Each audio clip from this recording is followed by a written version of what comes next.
My name is Christopher Phillips. I'm a first year at the college. My question is for Mr. Stelter.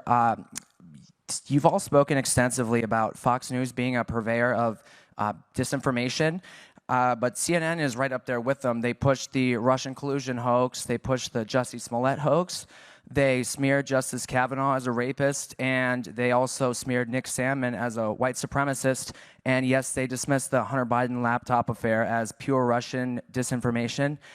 With mainstream corporate journalists becoming little more than apologists and cheerleaders for the regime, is it time to finally declare that the canon of journalistic ethics is dead or no longer operative?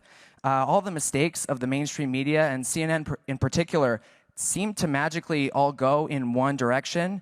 Are we expected to believe that this is all just some sort of random coincidence, or is there something else behind it? It's too bad. It's time for lunch. You have 30 seconds. No, I mean, right? there's a clock that says 30 seconds. But I think my honest answer to you, and I'll come over and talk in more detail after this, is that I think you're describing a different channel than the one that I watch. But I understand that that is a popular right-wing narrative about CNN. I think it's important when we talk about shared reality and democracy, all these networks, all these news outlets have to defend democracy. And when they screw up, admit it. But when Benjamin Hall, the Fox correspondent, was wounded in Ukraine, the news crews at CNN and the New York Times stopped what they were doing, and they tried to help. They tried to help him get out of the country. They tried to find the dead crew members. That's what news outlets do. That's how they actually do work together, to your question about sharing those kinds of connections and trust. We don't talk about it enough, though. We don't share that reality about how that happens. And with regards to the regime, I think you mean the President Biden.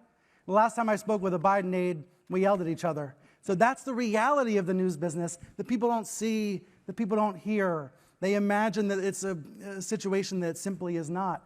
But I think your question, it speaks to the failure of journalism to show our work and show the reality of how our profession operates. We have a lot of work to do, I think. Let's take a...